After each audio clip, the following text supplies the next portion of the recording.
Hello, international audience. You're listening to the Lazy Generation Podcast International Edition. This week, I tell a curious story from world history to stand-up comedian Reginald Bärris. Have fun. And be also advised that the intro is in German and might bewilder or scare some of you. Nein. A bombing post. A bombing post, ja. Ich wollte damit sagen, dass du ein kleiner Penis hast. Ich bin überzeugt davon, dass der Haneke diesen Podcast hören wird. Das ist ein Lieblingspodcast. Ja. Indigoschen. Richtig Indigoschen. Also. Was, verarschst du mich gerade? Oh, keinen Ökofaschismus, please. Klagten die Statue wegen Mordes an. Illegale ABBA-Partys in Nordkorea. Über 100.000 Leichen. Was für ein Bitch-Move. Ich finde, es ist jetzt Zeit, den Paul zu canceln.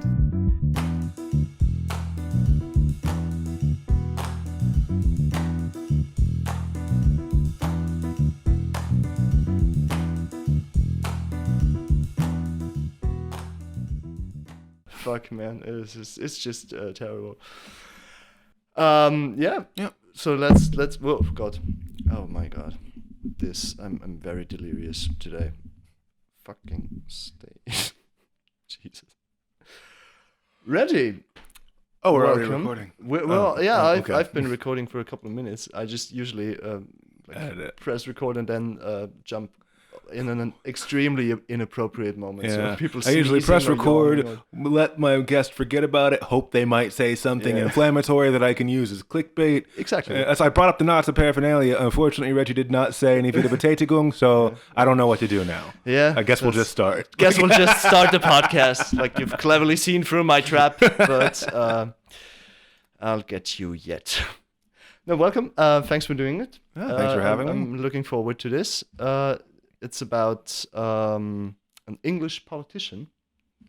So, topic of the 1700s, so a topic you're obviously very familiar with. Yeah, that sounds fascinating, man.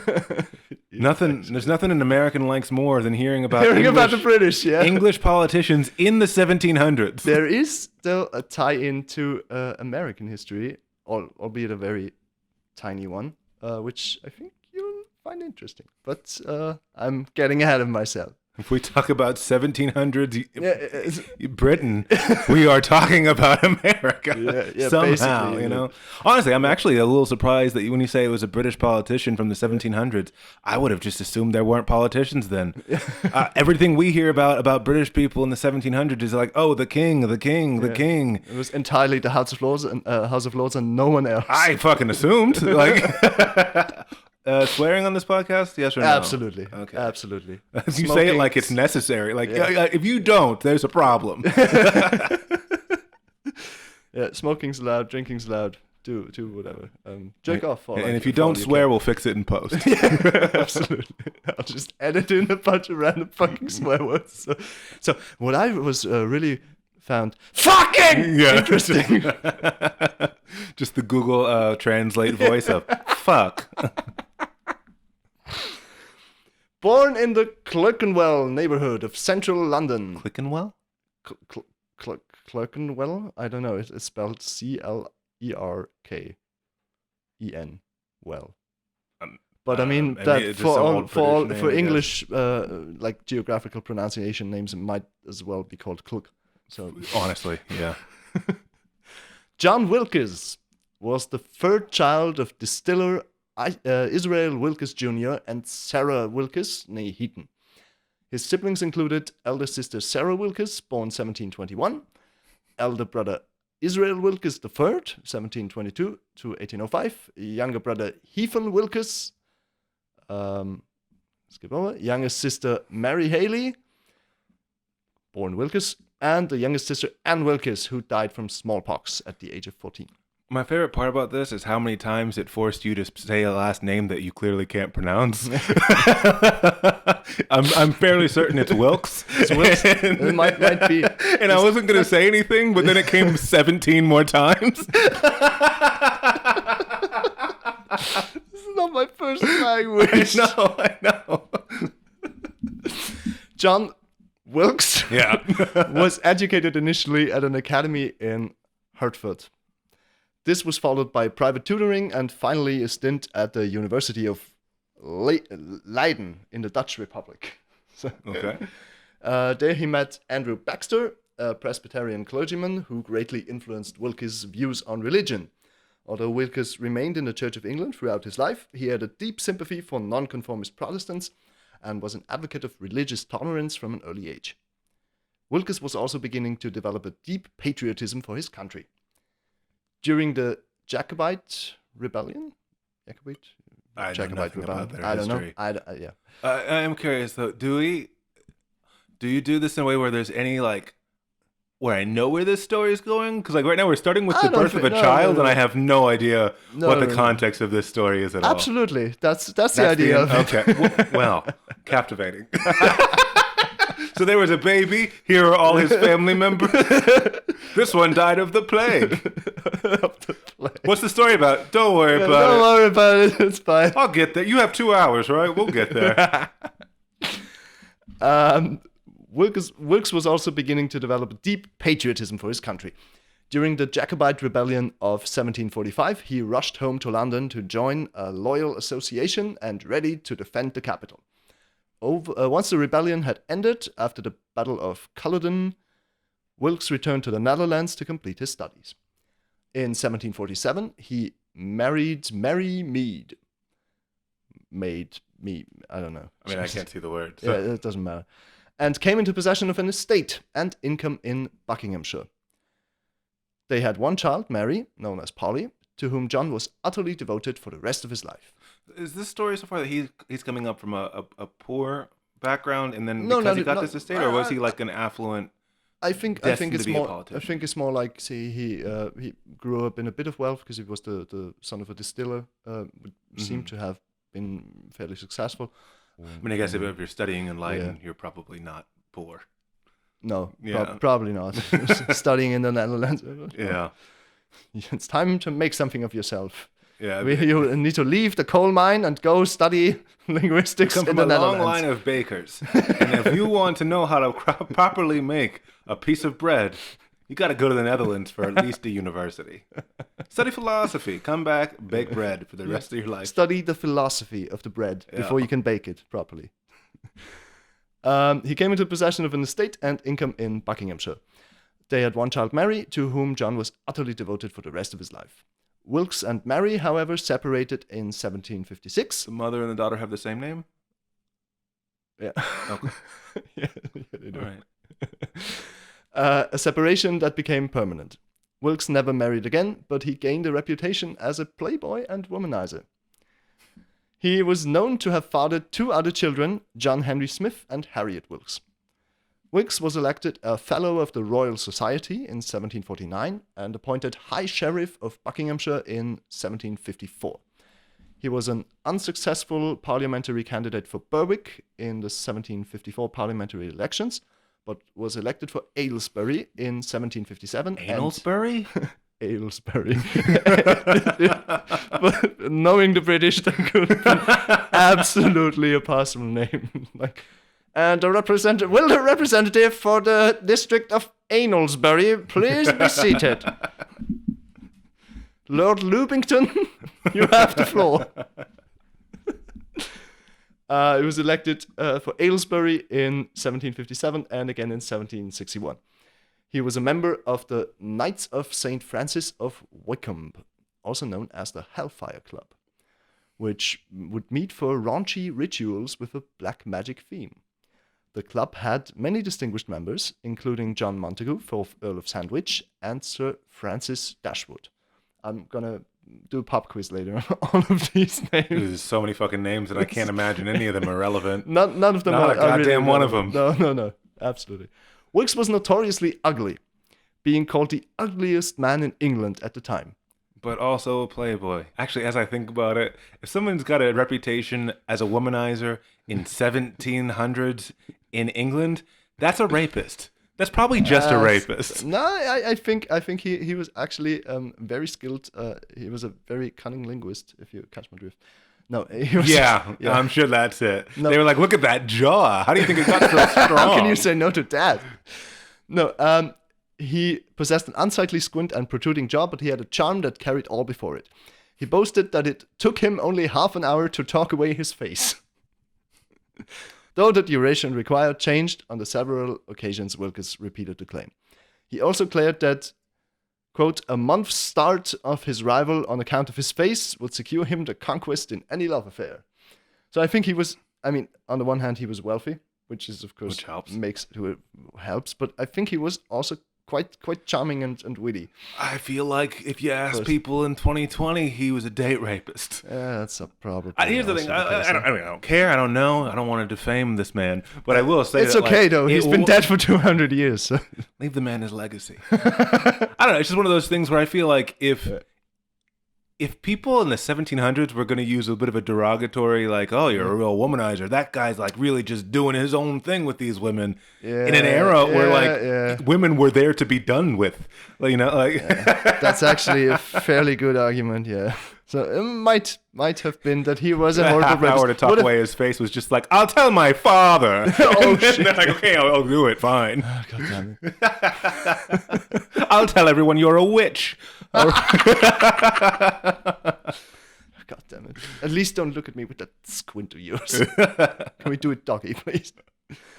He was well known for his verbal wit and his snappy responses to insults. For instance, when told by a constituent that he would rather vote for the devil, Wilkes responded, naturally. Vote for the devil? Yeah, that he would rather vote for the devil than for Wilkes. Wilkes responded, naturally, and then added, and if your friend decides against standing, can I count on your vote? Said naturally, and then his eyes rolled back in his head. Spouted horns. Yeah. How about now? And started speaking. The rest of his debate was in Latin, so I can't argue with that.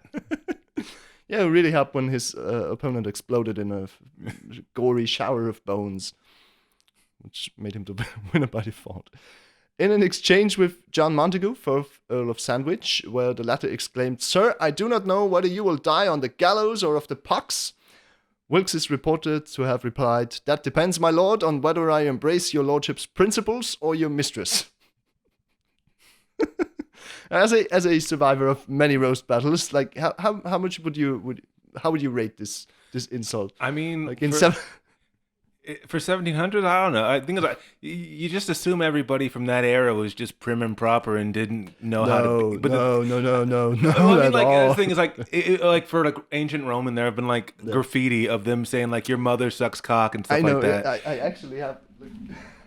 You have a fucking photo of it? No, I have a book which is called 1,000 Graffitis from Pompeii. That's exactly what you're talking about. Yeah. It's like, and it's one of those Lucia things. sucks cock for 2 aces. Exactly, and it's one of those things where like, because of like movies and just how people talk, you always imagine it's this regal thing at all times. But it's like, oh yeah, people were just dirty pieces of shit always, and probably even more when the education wasn't as good. Yeah. So I don't know. Maybe everybody talks like that. But I will say, listening to it now, it's real weird to hear like that. That beats whether I embrace your wife or your... And it's just like, that's a real... I get where you're going. And it's like, well, maybe if I fuck your wife. But with like... Tis of import to decide whether I embrace your wife or your political pundency. And it's just like, what? Just call him a faggot. Come on. Come on, you're being too verbose. It's about being concise. That's what a roast battle's about. That's like his thing that he did clever insults. Well. For sure. I mean, like I'm sure that was pretty decent for the era. If it made it to a Wikipedia page, I bet he probably didn't find that one in a graffiti of Pompeii booklet. No, but he wrote a bunch of wicked poems. We're gonna get to that. Oh. On the 5th of October, 1762, Wilkes fought a duel with the Lord Steward, William Talbot, 1st Earl of Talbot. He challenged Wilkes to a pistol duel after being ridiculed in issue 12 of the North Briton, which was a magazine that Wilkes published. Mm-hmm. Is he already like a lord or something at this point? Because I think he's in the House of Commons. I think that's been. What exactly is the House of Commons? What House of Lords is like for the aristocracy, and the House of Commons is for non-aristocrats. And that's like, do they decide on stuff? They're a legislative body. Okay. It's like the second chamber is like the Senate and Congress with the House of Lords. So I have no idea what I'm talking about. So is it like the Lords will make an edict and they'll say this is what's happening, and then the Commons can like make their own as long as it doesn't contradict the one above it? I'm glad you asked, because I have no answer. Okay. Yeah. I was like, if you are prepared for this, No. if that's a segue to your next topic, I'm leaving. No, because it just sounds like everyone he's hanging out with is an earl or a duke or a lord. He was definitely from like upper class background, and he didn't much go into the lower class, I guess, except to fuck, I suppose. Yeah. The encounter took place at Backshot, or Backshot or whatever, at night to avoid attracting judicial attention. At a range of 8 yards, Talbot and Wilkes both fired their pistols, but neither was hit. Somewhat reconciled, they then went to a nearby inn and shared a bottle of claret. I remember reading actually relatively probably a year ago, but I read that most of the time with the duels, the intention wasn't really to hit each other. No. And it was really just to be like, see, I did it. Yeah, I did it. yeah. And then it's like, okay, Absolutely. cool. So you Yeah, shot, I shot, we it's didn't. about Okay, it's let's about a just matter go. of honor. Let's Like, go drink. Yeah. And there were apparently like a lot of them where the understanding, the implicit agreement was we're both going to take our steps, we're going to turn around, and we're going to shoot straight up in the air so there's a 0% chance of it hitting anybody because we're men. And that'll we're show men, but also gentlemen. everyone. Yeah, the whole dueling scene is like ridiculously crazy. It's such a weird machismo thing where because it's like really like that's how you know you're a man. What are the women who doesn't do this? No, you have insulted me, so we're gonna go out. We're gonna fight. We're gonna not even fight. Don't get carried away. We're gonna take 8 steps in each And direction. then we punch each other in the face. No. You're really overthinking this one. So we take all these steps and we turn around. We pull our guns. And then we shoot each other in the head. We don't really need to go that far, man. Like it's not that important. We can just shoot up. But you said my mistress was like a hag. Right, but if I shoot up in the air with no intention of shooting you, and you also do that, Yes. your mistress is probably going to think you're pretty hot. Like, the women are going to watch from the sidelines and be like, oh, I do declare. Oh. Well, I like that. Let's do it, man. Let's do it. Yeah. We don't even need bullets. Keep a right? Guinness cold for me. Second. I need my second. But I think that pretty much undermines the whole thing. No, not undermines. That's the wrong word. Emphasizes? Emphasizes the whole point Yeah. that you just made. Like they fought the duel, Yeah. air quotes, and then they just went and had a drink. It's like, okay, honor is Yeah, because there was even has a been point. satisfied. I think there was like at least 50 years where it was like, maybe just in the States, I think, I know it changed because they changed from swords to guns at different times in Europe versus the States. But I think there was like at least a 50-year period where it's like, you have to do the duel. Don't be a bitch. You have to do the duel. Absolutely. But if you do shoot the other person, we're not going to be happy about it. Like it is like you have to go and do it. And it's just for show because it's like, if you kill them, we're not going to be cool with it. It's like the equivalent of a guy at a supposed bar fight, like telling his friends, hold me back. Yeah. Why are you not holding me back? I don't want to fight this guy. Yeah, and at the same time, it's like then if he does go and he does punch him, no one's on his side. No, like absolutely that's not. because Because he picked the fight. Well, yeah, but even if it's like no matter who does it, it's like if you challenge me to a duel and then I shoot you, they'd be like, "Why would you do that? Well, you challenge me to a duel, right? You shoot me here, you have a drink. What are you fucking doing? Well, why did I come here in the first place? Well, don't be a fucking bitch, okay? Be a man and don't shoot that guy, but act like Act like you could have shot the but guy. be loud. That's the thing. That's the most important thing about duels. Just don't follow up on your word. I will smite you. Whatever, man. It's not that big a deal because that's what men do. We make loud, declarative statements that we don't follow through on because honor. that might have been the best explanation of what men are that I've ever heard. As long as everyone around heard that we intended it, we're fucking men. Absolutely. Judge a man by his words and not by his actions. That's the saying, right? That's what people say. Already a radical MP, Wilkes became a household name as a result of a pamphlet, a strategic error. MP. MP? Like a parliamentary member of Oh, parliament. okay. I don't know if Why that's did you not choose American history? Because it's, I mean, It would have had real words for people's names. Like, I mean, fair enough. I did already. I found a couple of amazing American stories, but I had this guy lined up, and I thought, well, that's probably something you're even less familiar with yeah. than some crazy story about a headless chicken in the U.S. or something. I would rather a headless chicken, man. A lot fewer names that aren't relevant. And every single name sounds like it's a fucking nursery rhyme from the fucking 1600s. Of like, oh, then Mr. Skiddly-Bop, with the Montegulios and the Kepapop, and it really it's hard. It's quite Shakespearean, hard, man.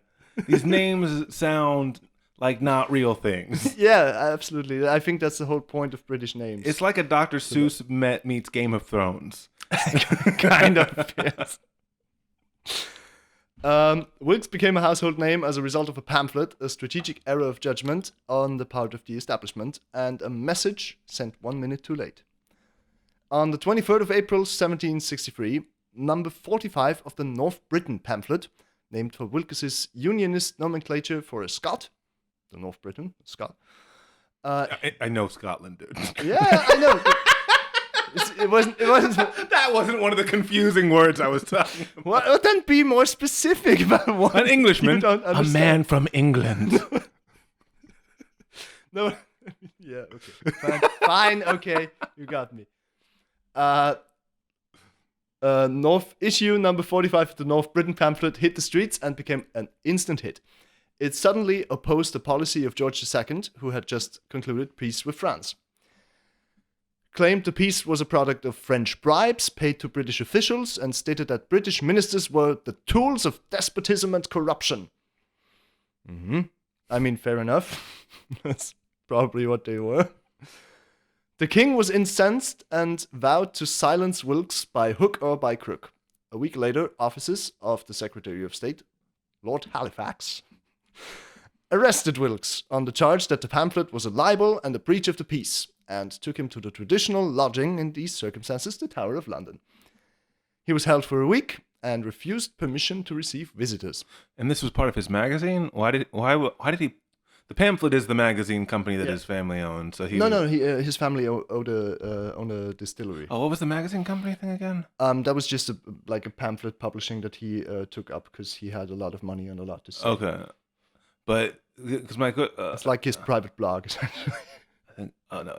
I thought I saw a naked old man across the street. But oh, yeah, that happens. Welcome to the 12th District. Welcome to Vienna.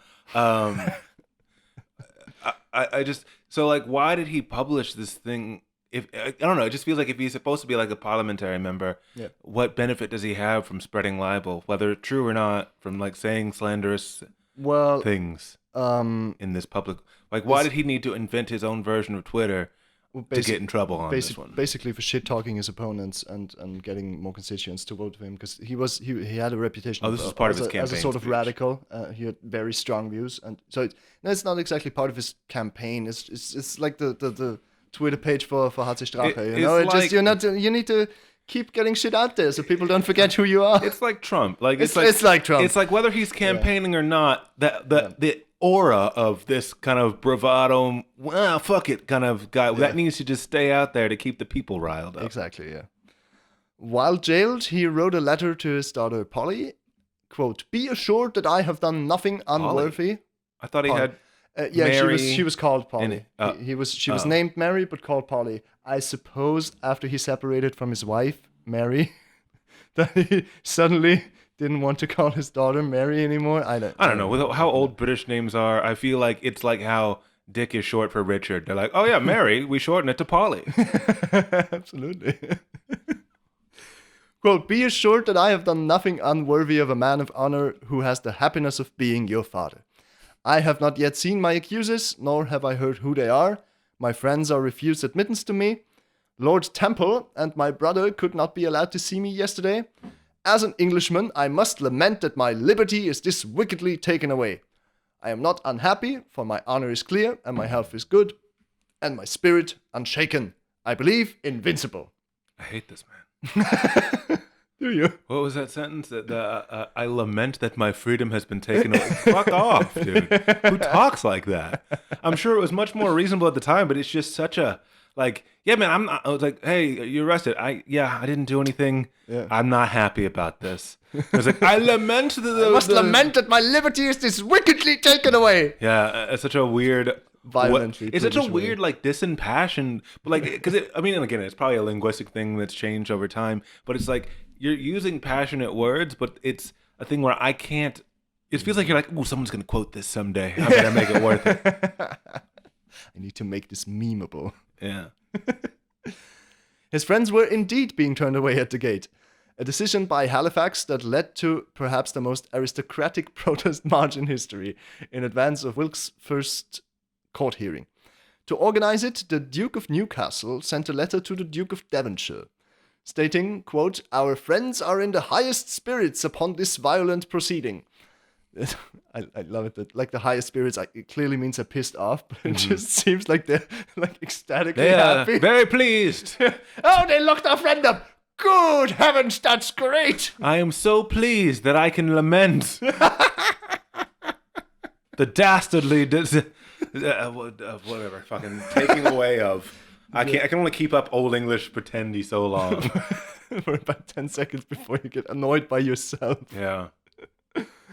Our friends are in the highest spirits upon this violent proceeding. They say the whole city of London will attend Mr. Wilkes to Westminster Hall where he comes when he comes up to be bailed or discharged. End quote. I still have no idea what this fucking story is about. Like, is it just like a slice of life from this guy? Yeah, or is there like a moral to this story? Is there a way that like at the end of me hearing the story, I can sum it up in like a sentence? Well, if you didn't keep interrupting me, maybe I could finish this story and you could decide for yourself. For sure. Okay, so that's a no. No, Not yet. I'm still listening, but it's just this thing where it's been like, so this guy, he was like from a rich enough family, and then he went to Leiden, and then here's all his family for no reason, and then he had a kid, and he only had one kid, but then he left his wife, then he had more kids, and this guy liked to fuck. He was ugly, by the way, and then he was a politician, and he hangs out with a lot of important people, and then he said, you know what? I'm not happy about the peace between France and England. And they arrested him. And he was not happy about it. But his friends were in high spirits. And they were like, we need to do something about this. And like, I am following all of it. But it's What's the point? But really, like, it's a thing where like, if at the end of this, like, if you told me, if the story stopped right now, which I know it doesn't, but if it did, and you said, what was that story about? I'd be like, a guy who did stuff? Like, there's nothing. Aren't basically all stories sure, about they can guys who be did summed stuff? up as like, this guy who did something significant. You know? Like, everything is a guy who did stuff. A story is a guy who did something you give a shit about. Like, Well, I'm sorry you're not interested in British history of the 1800s. 1700s.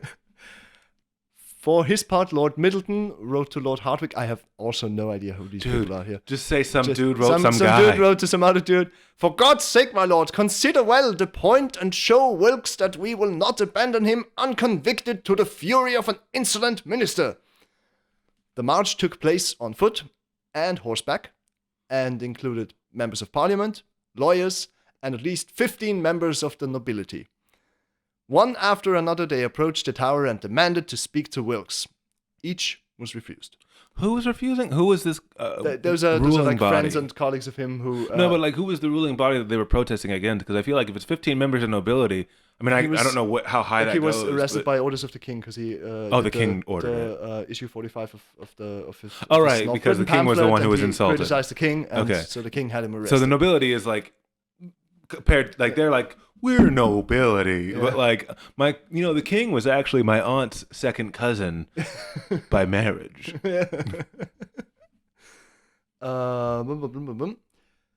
One after another, they approached the tower and demanded to speak to Wilkes. Each was refused. But the resulting publicity forced Halifax, the sheriff who arrested him, to relent and allow Wilkes visitors from then on. The victory became a cause for celebration. Ballads were written about the prisoner, who became known as the jewel in the tower. It's like they're Rapunzeling him. They really are. But also what I love the most, it's that old English terms of engagement type of thing where like it's the same culture that goes to war in a grid. And, you know, and then the first row shoots and then ducks down because this big mob of people on horseback and on foot and nobility all stormed this castle or wherever he's at. Walked in one at a time. One by one. May I speak to Mr. Wilkes? No. All right. All right then. Good day. Your turn. Basically, in this way, like, just all go up and be like, we demand. And be like, I would like to see Wilkes. No. Sorry, no visitors. Yeah. Okay. All right then. And then by like the 15th person, he's like, looks like a lot of visitors today. Maybe, you know what? Maybe we should. Might as well. I mean, I thought it was just going to be like a one-off, but it seems like this guy's popular. As a result, the newspapers of the day suddenly became fascinated with Wilkes. And when his case came up in a court of common pleas, sitting in Westminster Hall, court of common pleas. So, like an appeals court for non-nobility people. So, for the scum, you know, the court for the scum. The court for scum court. Peasant whining. The court of peasant whining. The room was packed with his newfound supporters. The hearing was not to decide whether the pamphlet was indeed libelous or a breach of the peace, but whether or not there was a case to answer, and thus whether a warrant should have been issued. If not, he should be released immediately. Speaking for himself, Wilkes told all who would listen, "The liberty of all peers and gentlemen, and, what touches me more sensibly, that of all the middling and inferior set of people who stand most in need of protection." It's like, thanks, I guess. All of the people who need to be defended. You know, the peasants, the scum, the inferior races. Yeah. Okay. The blacks. You know, The blacks. I'm just imagining him up with like no microphone because it's way too early for that, but like a pine cone in his hand, and you're like, this guy knows what I'm talking about. Like, the cripples, the syphilitic, all have my heart. Who stand most in need of protection is, in my case, this day to be finally decided upon. A question of such importance as to determine at once whether English liberty be a reality or a shadow. Your own freeborn hearts will feel with indignation and compassion all that load of oppression under which I have so long labored. He was in jail for a couple of days. So long has he labored. Close imprisonment, the effect of premeditated malice, all access to me for more than 2 days denied. surely he didn't say the 2 days part. He did. Really? He actually did. All access to me for more than 2 days denied. My house ransacked and plundered. My most private and secret concerns divulged together with all the various insolence of office form but a part of my unexampled ill-treatment. I just love that in the middle of his speech, you just hear a murmur among 15 people of nobility, like, 2 days, 2 days, 2 days, is outrageous. And meanwhile, up in the stores, he was like, what the fuck's he talking about? 2 days? He was imprisoned for, he could not have visitors for 2 days. I was locked in the tower for 15 years. It's been 35 hours. Like, Such inhuman principles of Star Chamber tyranny will, I trust by this court, upon this solemn occasion, be finally, extirpated.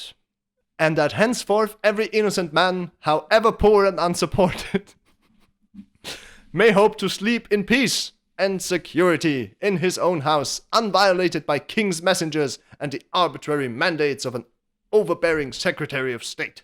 I get where he's coming from, but to be fair, if you just want all these people to have the assurance of sleeping in peace with security, you're locked in a jail cell. Like, I think that has both. You are secluded from the world in a cage. There's nothing more safe than a cage. Yeah, that is true. There was silence. Yeah. Your house got ransacked. How fucking safe was that? Yeah. Like, that was only because he wasn't home. There was silence. Then Pratt made his ruling. I think that was the judge. Yeah. He said that Halifax had been right in his assessment of the nature of the pamphlet. For any ordinary man, it would have been sufficient grounds for a trial. But Wilkes was not an ordinary man. He was an MP. And as such, he enjoyed parliamentary privilege and could not be prosecuted for his writings. The verdict was a sensation. Unbeknownst to the court, however, the government forces ranged against Wilkes had been working on a way to overrule this privilege and had sent 2 representatives to hand the judge a legal argument that could have reversed the decision. But they were sent, and arrived, 30 seconds too late.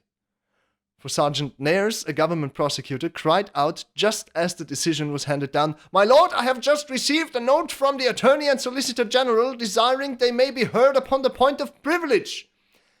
Pratt replied solemnly, "It is too late." Had the Attorney and Solicitor General taken 1 minute less for their execute scheming... him? Huh? Did they execute him? No. What? He was found not guilty, they said he had parliamentary privilege, and so he could not be prosecuted for his writings. And they said, here's why we think that here's why we think that should be overruled, but and it arrived 30 seconds too late. So it would have been double jeopardy to they'd have to retry it. Dude, this sounds like it was inadmissible to the the court. shittiest version of A Time to Kill. I'm imagining Matthew McConaughey with his big long speech, and it's like, and the man was locked in a cage. He was kept from his home for 2 days. 2 days. Now imagine he was white. But he is. Oh, Horrifying.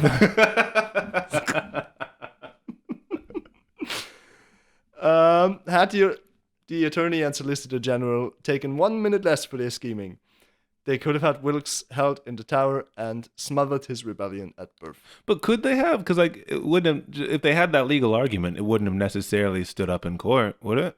Is there any guarantee that them filing that in time would have definitely resulted in the court agreeing with them? Well, it was already an appeals court, so I guess it would be a pretty high chance that if he would have been found guilty in that case, or not found guilty, but at least the thing delayed. Is, he was found guilty, but they said that they couldn't sentence him because he was a member of parliament. Sure, but then they said here's our reasoning for why we should revoke his parliamentary privilege. Yeah. But had the judge not yet ruled the verdict, and then read their statement saying why they're proposing he shouldn't have the privilege, is there any guarantee that his privilege would have been revoked?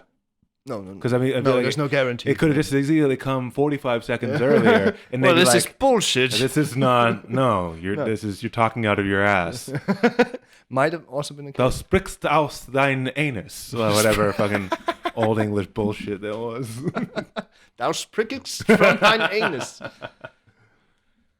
As it was, Wilkes burst out of the court in front of a tide of supporters, crying, "Wilkes and liberty!" What in liberty? Wilkes and liberty. Wilkes and liberty. Oh. Wilkes was not out of the woods, however. A supporter of the king, Samuel Martin, also a member of parliament, challenged Wilkes to a duel in Hyde Park. Wilkes accepted the challenge and was shot in the stomach, but he survived. It's so weird to me how much people are on his side. Yeah. Sure, he might have been justified, might not have been, but whatever. It just seems like they give a shit way too much. What can you say? People really hate the French. And I also love that, I love the idea that, when he's even these people who need it the most, these deplorables who are inferior and cannot take care of themselves because we do not allow them to. And people are like, yes, that's us. Yeah, absolutely. Let's talk about us. This guy gets us. He's got our back. Yeah, absolutely. But I think that was just very, very much ingrained into the lower class population in England. That it's just no. It's all right. We're scum. Yeah, we know. We wouldn't bother to dirty the nice ladies' shoes with our dried blood. Yeah, I mean, it's like black people in the early 1900s when and there were people who'd get you want to use the right word. And the N-word, it was the word to use at the time. And there'd be people who'd be like, "Oh, this Negro," and it's like, "Do not call me a Negro. Yeah. I am a nigger." Yeah. And it's just you look at it now and you're like, "What the fuck just happened?" But it's that's what that was beaten into you at that time. Yeah. And it's like that. But it is such a bizarre level of he's talking about us, these deplorables, and it feels like what liberal people try to act like Trump supporters are. Yeah. When because Trump supporters, I'm not one, but they don't see themselves as. I'd say that too if I were you. I'm also mixed race, which is why I just said the N-word so freely.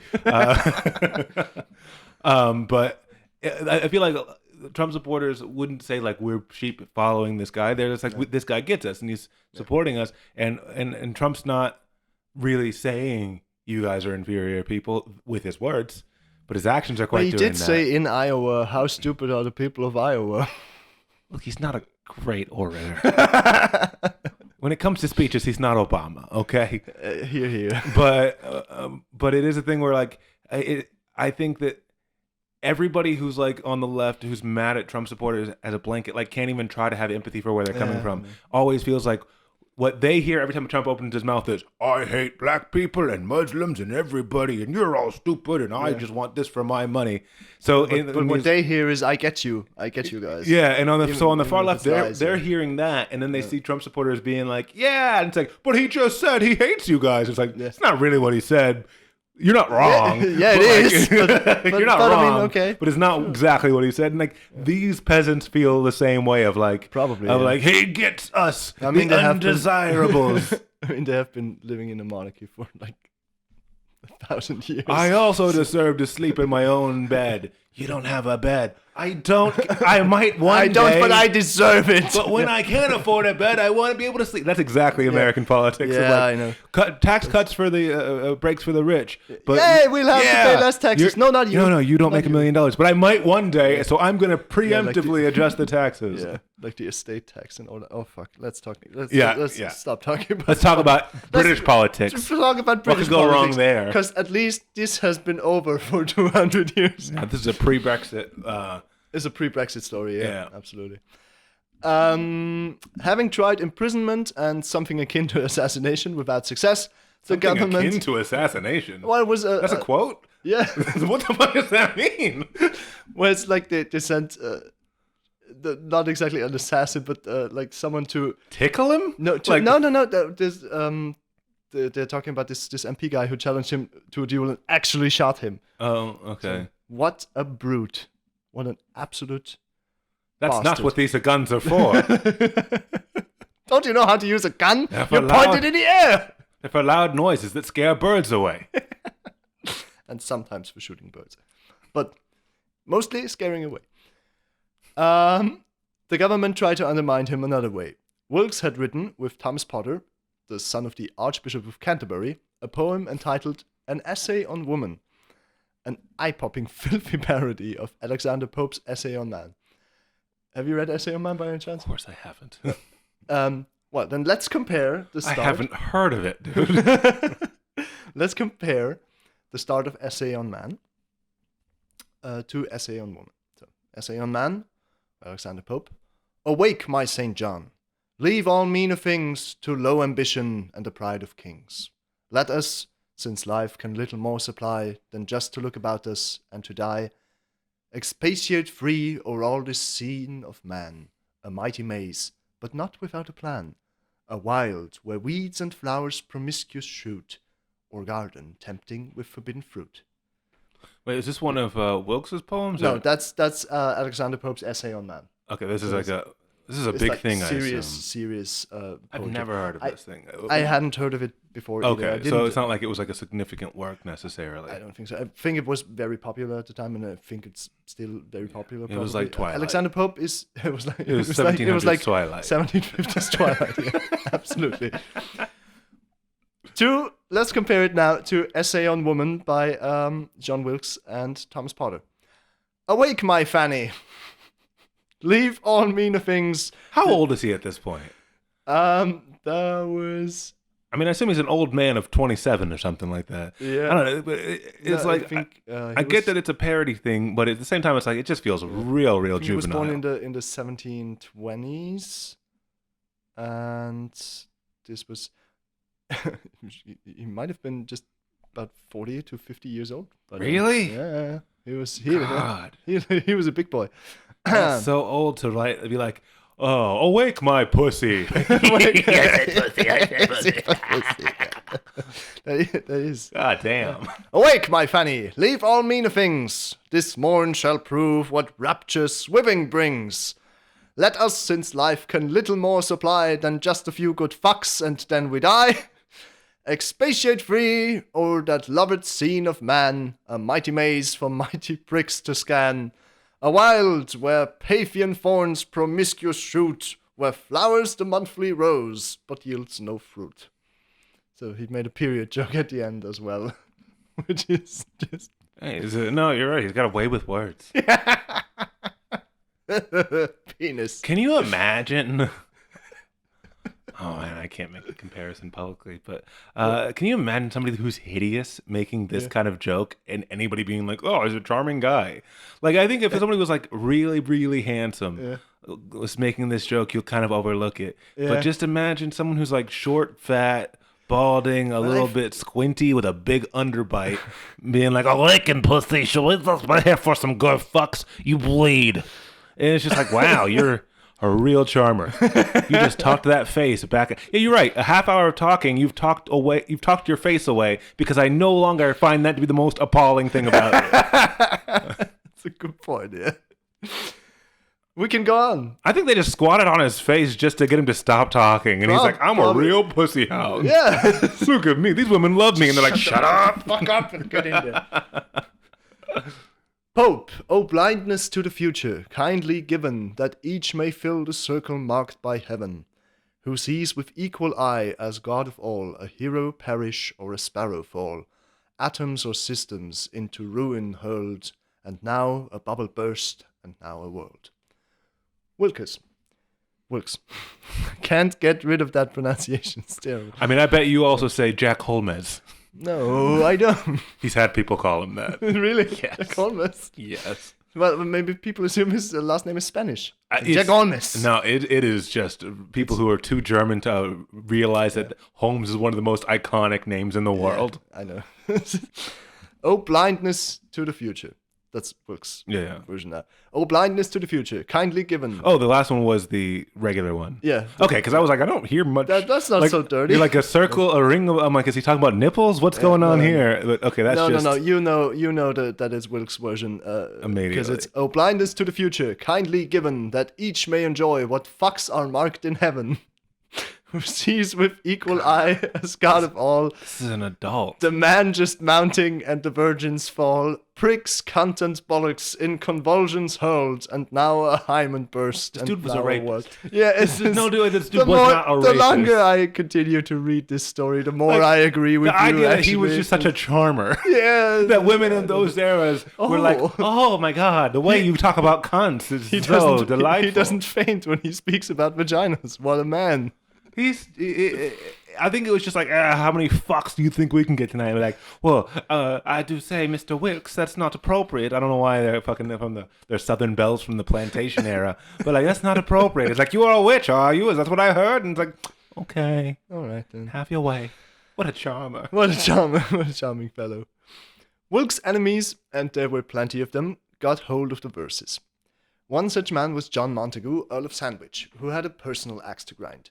Sandwich was a fellow member of the Hellfire Club, and Wilkes had apparently embarrassed him with a prank during one of the club's meetings, possibly involving a monkey dressed as Satan, producing considerable mayhem among the inebriated initiates. Dude, I feel like this is not a true story.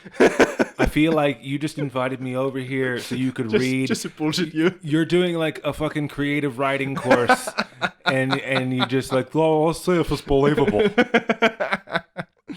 Yeah. you caught me. But... Okay, this isn't. Here's what blows my mind. This story doesn't feel like history. It just feels like a random story. But you were able to do research to make this thing. Like, this all seems like information that is not worth repeating to anybody as far as, That's like, exactly the importance. point of this podcast. Every single episode is just like, here's a bunch of stories that you didn't know because who gives a shit? Yeah, pretty much. No, I mean, some of them are more interesting than others, I suppose. But Because this one really just feels like the thing is, it's a difference between, like, you know, facts and history. Is like, history isn't just what happened, it's what happened in the context of it, its significance in society, and the what went into that moment, what came out of that moment, and what changed within that moment. Yeah. And this is just, there was a guy who was kind of a cunt, but like people liked him. It's just Jim Jeffries as a politician. Just like you fucking, you fucking on this fucking cunt and I was choking her. You know what I'm saying? You guys, look at there's a twinkle in my eye when I said it. He doesn't mean it.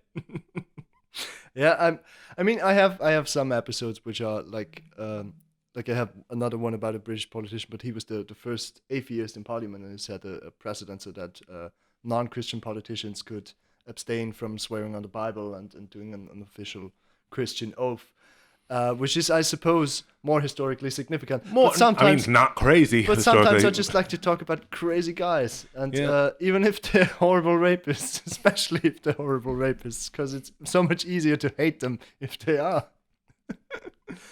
Sandwich read the poem. How many more pages is this? Oh my god! No, it's not that much. It's How just, many have we read so far? 3. Okay. That you spent so much time to research 5 pages on some guy.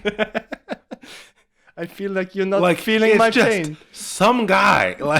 And you were like, this guy's worth hours of my life. What was that? The thing he said? I must lament that my research is so wickedly criticized. I must lament that I have been so dastardly deprived of my hour and a half.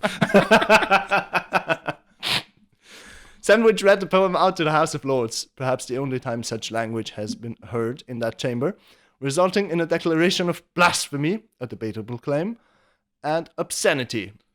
How debatable is it? And he was in they did satanic rituals. No, that wasn't about the Hellfire Club, but yeah, that's the Earl of Sandwich was also in the Hellfire Club. Yeah, like a prominent claims member. Of blasphemy is like a little bit of pot calling the kettle black. I would never say anything mean about our Dark Lord. I would never blaspheme the Baphomet. Upon hearing the decision, Wilkes, not fancying another stint in the Tower, fled to Paris. A trial was held in absentia when he was found guilty of obscene and seditious libel. Because of the fuck poem. Yeah. Why? Okay, see, that's the thing. When I ask why does he have to post this thing about France, and also the fucking fuck France, man. This is fucking bullshit. He escapes and he flees to Paris. Yeah. But he felt it was so important because he's a radical political guy that he has to post, hey, the king's actually a piece of shit and it's just desperation. What's his justification for it's like pussies fart when you blow air inside of them? Like that's like the level of wit going into this. I think it's because he noticed he could get away with shit. Now I can say what's really on my mind. Pussies. In 1764, the case against Wilkes and the North Britain was also heard. By this time, Wilkes was in France and he had a quandary.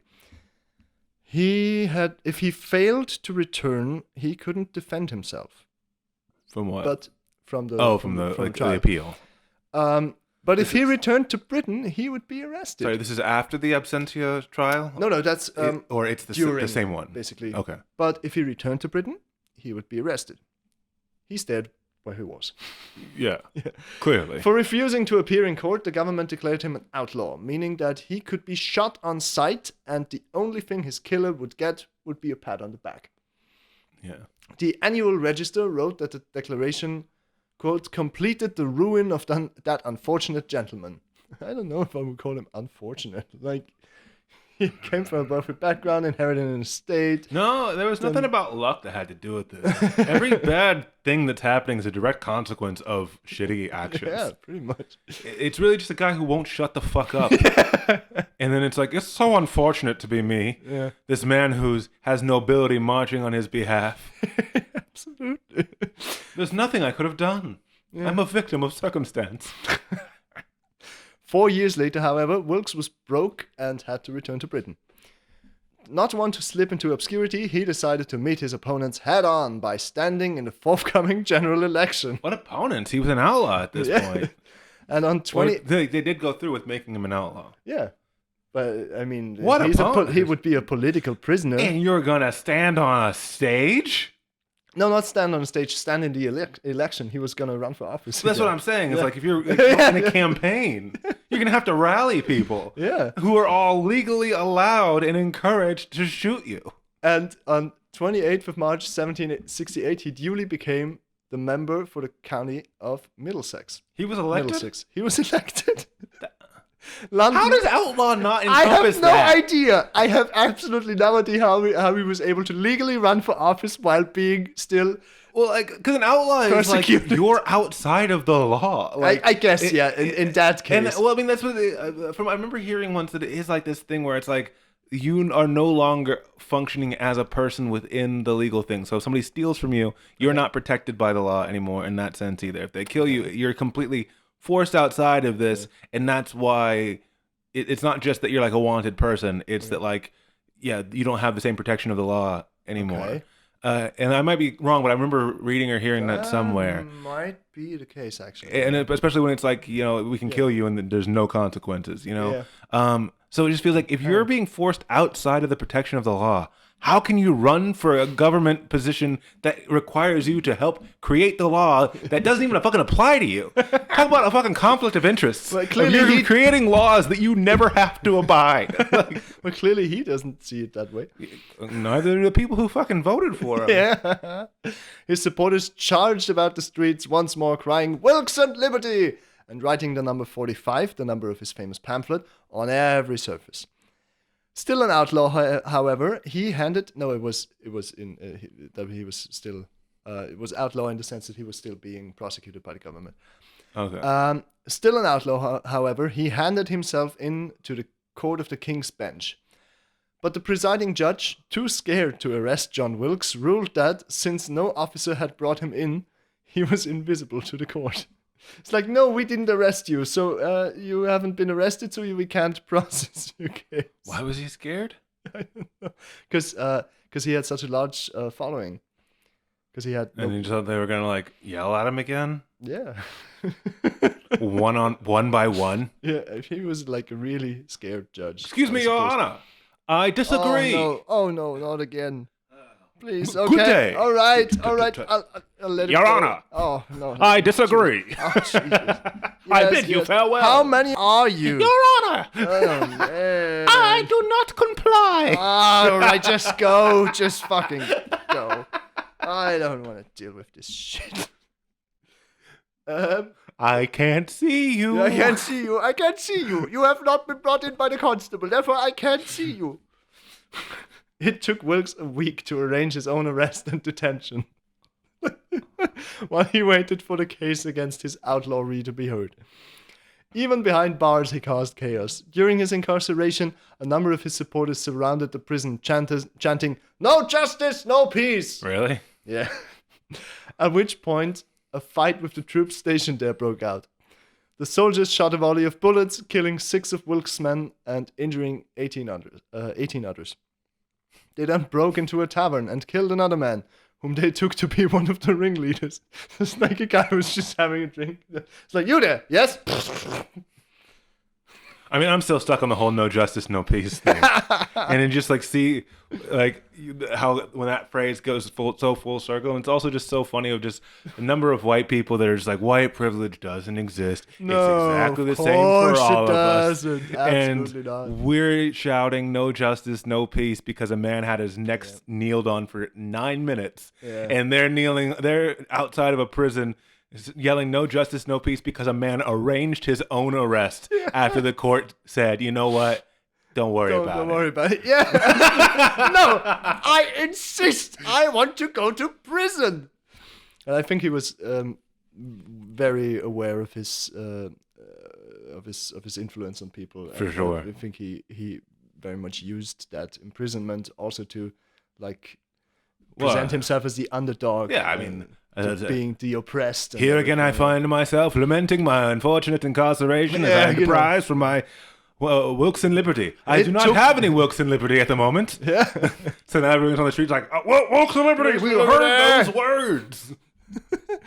A coroner's jury found the soldiers guilty of murder, but a grand jury overturned the verdict. It was clear that there would be no justice for Wilkes or his supporters. Was it? Was it though? Yeah. I mean, all he would have had to do was not arrange his own arrest. Perhaps the feverish atmosphere that followed was the reason the government decided to clear Wilkes. Declaring... it is a thing where it's like he's demanding justice after forcing himself to go to jail. Yeah. And it is a thing of like, oh no, dude, your protest of like, I demand justice should have been your protest as to why they should put you in jail. It shouldn't have started once you got in there. It shouldn't be like, I must insist. I must insist that I go to prison. All right then. My liberty is taken away! Help! Oppression!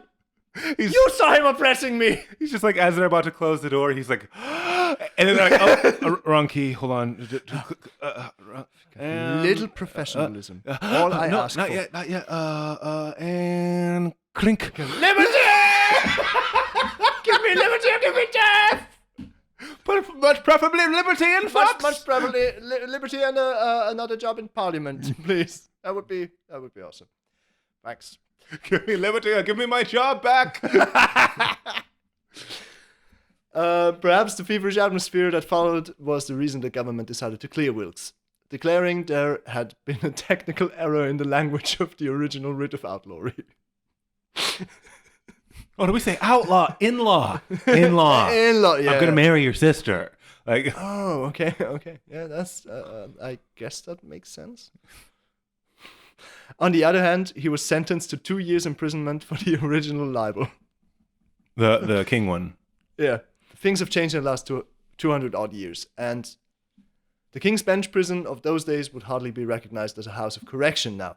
The wealthier denizens lived in something like a gated community with their own suites of rooms, servants. That was the prison. Coffee house, and a tavern. A tavern? Yeah, a fucking bar in prison. Servants! They got servants in fucking prison. I feel like the fuck. I feel like they just got sent home. Yeah, it was just basically house arrest. Yeah, let's go home. It's like, but that's it. That's my entire punishment. Oh no, we'll send a servant over. Like you get an additional servant. Visitors of both sexes came and went, and many females arrived to entertain Wilkes in a way he enjoyed most. Still, the government wanted to put a stop to Wilkes. I'm just imagining all the peasants who got beheaded back in that era. And like, Yo, Anna, can you please just send me to prison? Yeah. Could I be sent to rich people prison, I love the idea, actually, that like every rich person that went to prison went to this place. Every poor person who went to prison went to this place. As servants. Still, the government wanted to put a stop to Wilkes and had him thrown out of the House of Commons on the basis that he had been an outlaw at the time of the election. But his expulsion resulted in a by-election at which no other candidate had the nerve to stand against him. Running unopposed. I also don't like that it took them retrospect to realize maybe we shouldn't have let you be the person when you were an outlaw at the time. It didn't come up while it was happening. No, it was just like a year later, they're like, now that I think about it, you weren't a legally acknowledged person at the time. So do-over? Do-over. No other candidate had the nerve to stand against him. Wilkes was re-elected. The Commons... They keep saying they don't have the nerve, but they were too scared. What were they scared of? I don't know. That he would say mean words to them? Because that's the only crime he's committed so far is words. Saying mean words. I guess he did have very passionate followers.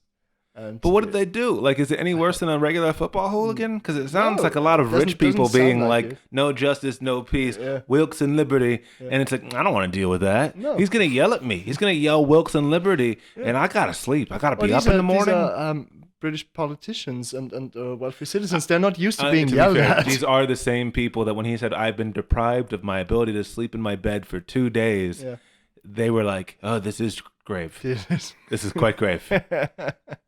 Fair enough. Wilkes was re-elected. The Commons expelled him again. He was elected again. The voters were beginning to enjoy this. Wait, when he went unopposed, he was elected again. But the House of Commons threw him out, and then he was what was their reasoning again that elected. Time? I couldn't say. Well, it seems like somebody hasn't done their job. Yeah, because they don't want him in there. Once more expelled, once more he put himself up for election, but this time he had an opponent, one Henry Luttrell, who was clearly a government and king stooge. Once again, the people of Middlesex happily voted for Wilkes in their droves, defeating Luttrell by... Or Luttrell, Probably Luttrell. by 1,143 votes to 296, but the House of Commons declared any votes for Wilkes had been thrown away and Luttrell should have been returned, thus giving him the seat that Wilkes had won. Why bother with a vote? Why bother? Because appearances need to be kept up. This is... But like, it wasn't even a country that was priding itself in democracy. The monarchy. Yeah. Fucking care. Just say no, it's this guy. Yeah. And everyone would be like, I guess it's that guy. Okay, it's that guy then, yeah. Luttrell, an Irishman, was rewarded with the Adjutant Generalcy for Ireland. After this odd interpretation of voters' preferences, the politician and historian Edmund Burke imitated the language of the popular playbills of the time, describing it as the fifth act of a revenge tragic comedy acted by His Majesty's servants at the desire of several persons of quality for the benefit of Mr. Wilkes and the expense of the Constitution. This was the spark that lit the dry hay under the corrupt pocketed government that Britain had for so long been labouring under. It had been a merry game for the electorate of Middlesex, going to the polls every 5 minutes to re-elect their choice of MP. But now Parliament and the King had gone one step further and imposed a man they disliked upon the voters. Signatures were collected on petitions, public meetings held, speeches were made in taverns and coffee houses. The Civil War may have asserted the superiority of Parliament over the will of the King, but Wilkes and Liberty was asserting the superiority of the electorate over the entire corrupt establishment. 60,000 people signed the petition. How many people lived there at the time? Because also at the same time, like, there were only 1,400 people who voted, which obviously I'm sure the voting rights were limited to much more. But I'm curious how many people actually. I guess that's nationwide. The 60,000. I'm also curious how many people signed the petition just because they're like, "Ooh, I get to choose something for once. I don't get to vote, but somehow my name matters when I put it on a petition." I can't spell all right, but is it all right if I mark my X down? You're asking my opinion. Oh, that's mighty gracious of you, my lord. I put some dirt on my nose and nuzzle it for a moment. That's me Siggy. What the fuck? Because you can't copy a nose smudge. Like, nose smudges are like fingerprints, which we could have used instead. But no. I didn't. I just didn't understand what he was going to do with that. What the fuck is he talking about? You smudge your nose on it because that is it's a snowflake identification marker. I guess so. That makes sense. 60,000 people signed the petition. There were even expressions of support from political groups in the American colonies, perhaps encouraging them in their own growing interest in throwing off the shackles of taxation without representation. The South Carolina Assembly sent... To be honest, yeah? that's like the idea of this mouthy motherfucker being the inspirational force for America, whether true or not. Sounds so appropriate. Yeah, I guess so. Of just like this guy being like, I demand to be able to call the king an asshole and talk about cunts. And America's like, yeah, that sounds good. That sounds. Why do we listen to this king if he doesn't appreciate a good fanny? Yeah, then fuck him. And may that be written down. The South Carolina Assembly sent Wilkes 10,000 South Carolina pounds, equivalent of 1,500 pounds sterling. Oh, well. You're like, that's a pretty good amount of money. It was a lot more when it was in South Carolina.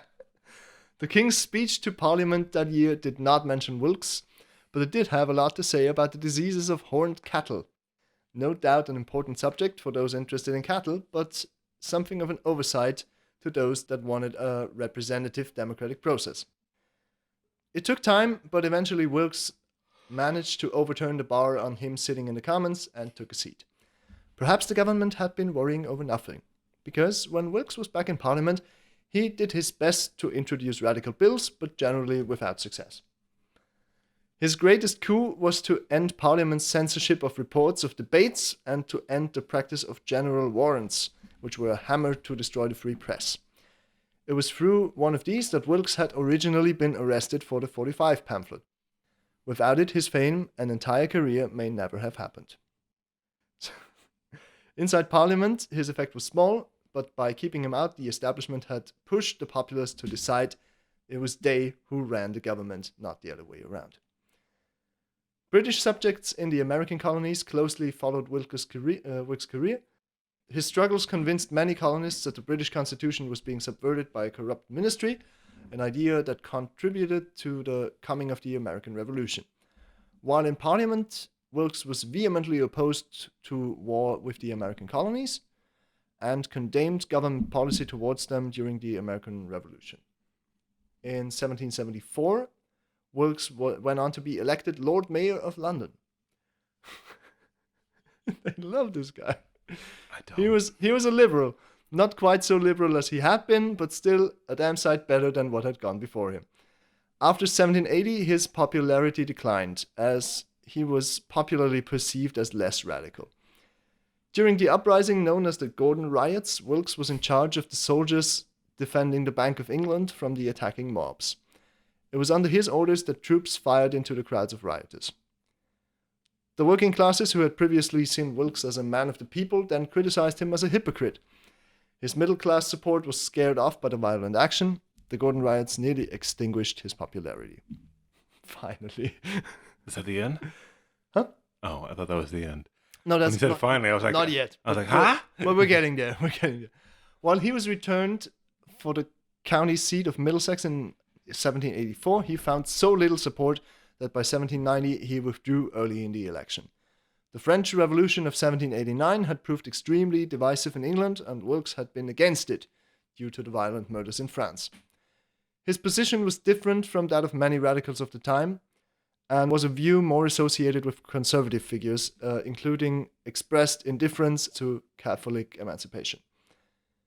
Wilkes worked in his final years as a magistrate, campaigning for more moderate punishment for disobedient household servants. I mean, fair enough. I mean, don't beat him to the point where they can't get the sandwich for you tomorrow. Exactly, yeah.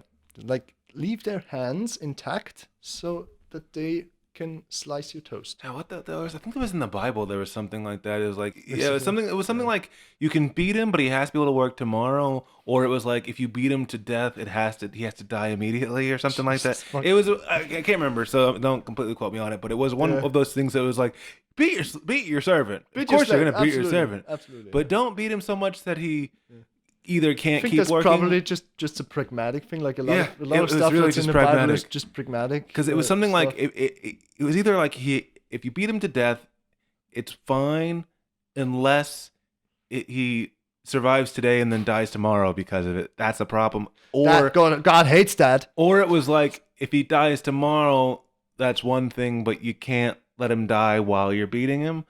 Or it was like he has to be able to get back up and work.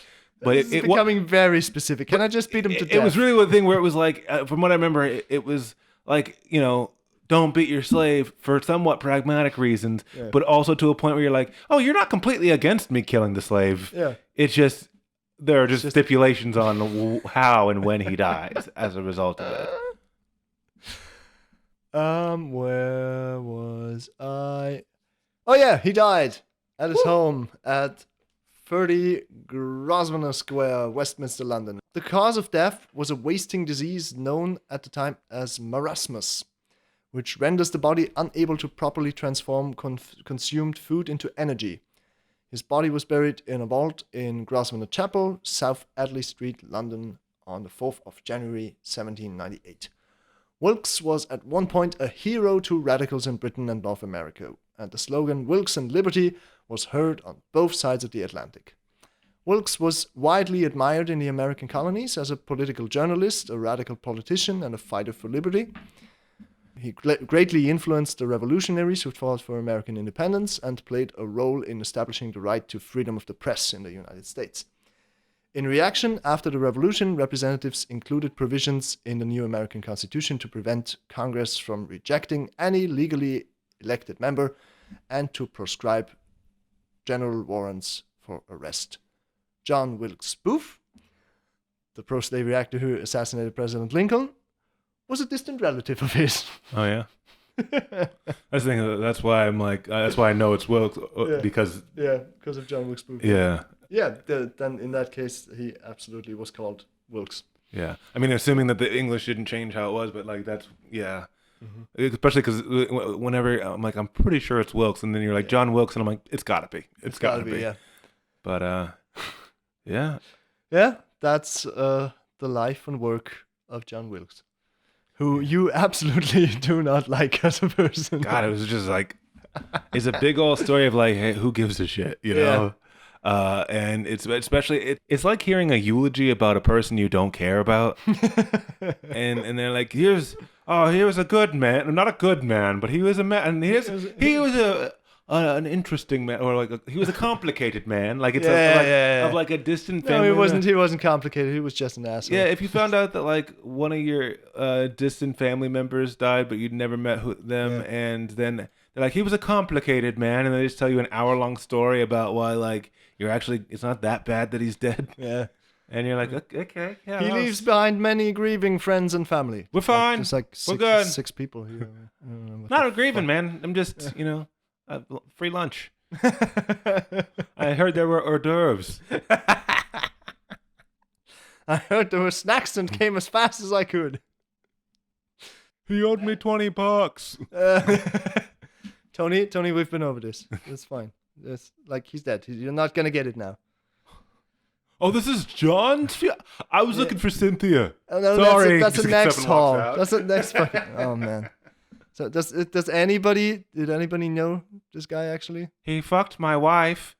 Oh. That's how he got the syphilis. Oh, I see. Yeah. Okay. Would you like to say a few words? She would. Sorry about that. So what's your So your takeaway from the story is, who gives a fuck, basically? Really, it really is. And there was like towards the end, it was like, oh, this almost might be able to tie into somehow being something that's worth having a tidbit of memory in. Yeah, but not really. More like it said, he had large influence on freedom of the press, which is good, I guess. But sure, but I mean, he did it so he could insult the king and like say pussy and also like it's good, and it's the positive effects on that. And we can see in the Middle East what happens when you don't have freedom of the press. Always, and I don't think it's just that, but and cool. But that being said, there's still no world in which I can tell this story to somebody and say, and that's why we have the freedom of the press, and ever feel like that was worthwhile. Yeah, that's fair enough. Thanks anyway for being here. Yeah, thanks for it's been a while since I've done a podcast, and am I reminded why? That was fun. All right then. Thanks for listening again.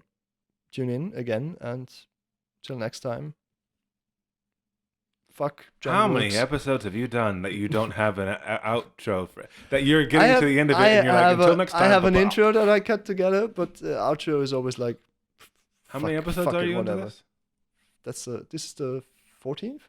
I mean, there's no reason to have an idea of how to end a podcast. Dude, I have like 50 viewers. None of them give a shit. Maybe you'd have 60 if you had an outro. Like they're making it to the end. Yeah, I'll consider it. Bye.